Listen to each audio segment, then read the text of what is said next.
When people go to church and they see a church that's filled with happy people, not everything perfect in their life, but they're sorrowful sometimes yet rejoicing. They're going through some challenges, but they realize that my source of joy is not in my happenings, but it's in Jesus, and Jesus is the center of my life. Therefore, no man can take my joy. No circumstance can take my joy. And if you don't have that, then you need to get back Jesus-centered in your life. Because our joy should not be in materialism. Our joy should not be in how much money we've got. Our joy should not be in anything this world has to offer. It ought to come from Jesus. People go to church and if they see people happy, they see people upbeat, they see people encouraged, they really don't know what to think. But I've come today to declare that our God is a joyful God. Our God is a happy God. Our God is a musical God.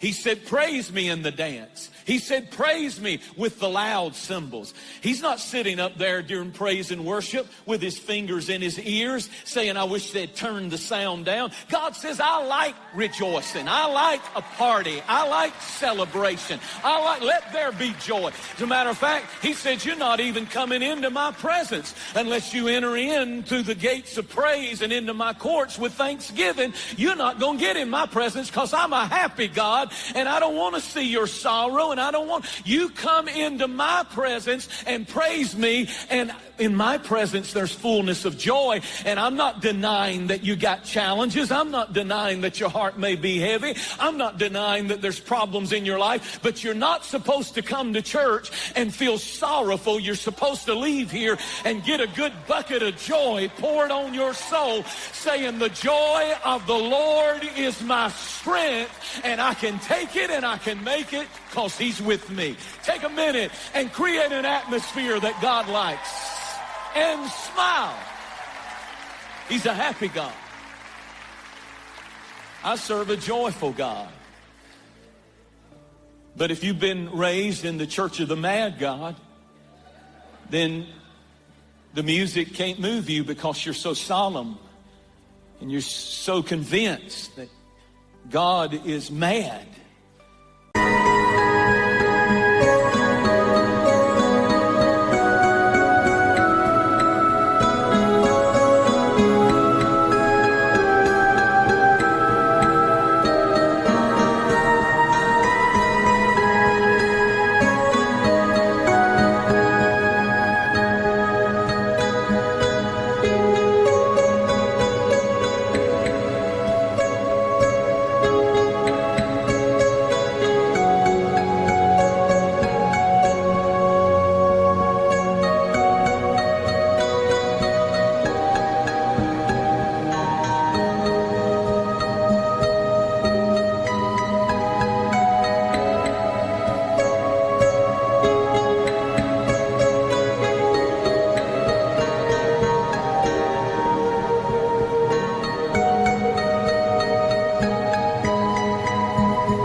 People who are very religious and serious all the time, they don't enjoy life.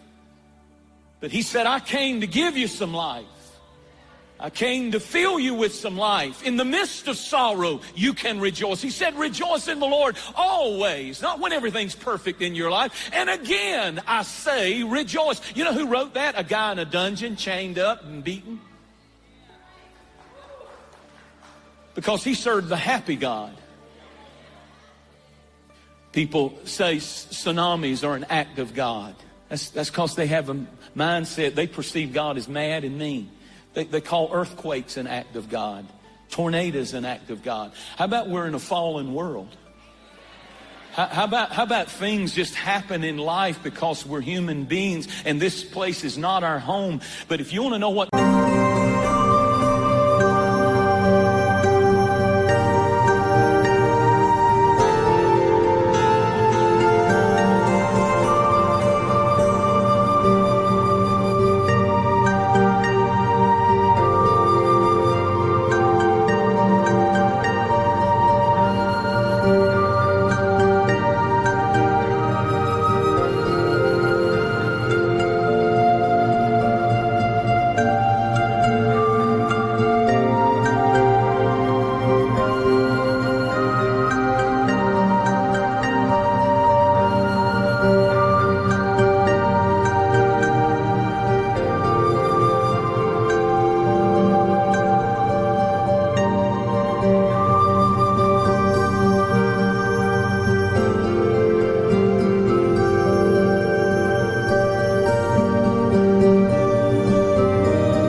God likes, check out heaven.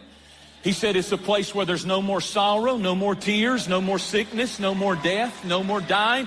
He said, I'll wipe all tears from your eyes, because I'm a happy God. And when you get up here, you're going to have everything you need to be happy. But until then, you can have happiness in your soul, even though you live in a world that is plagued with problems. Thank you so much for watching. Make sure that you subscribe to our channel so that you can get notifications on new posts and live streams. Be sure to share this video with a friend. You never know how you can send the Word of God right when somebody needs to hear it. And you can use your social influence for good, for the glory of God. Thanks again. Share it with a friend. And I really appreciate you watching. We'll see you next time.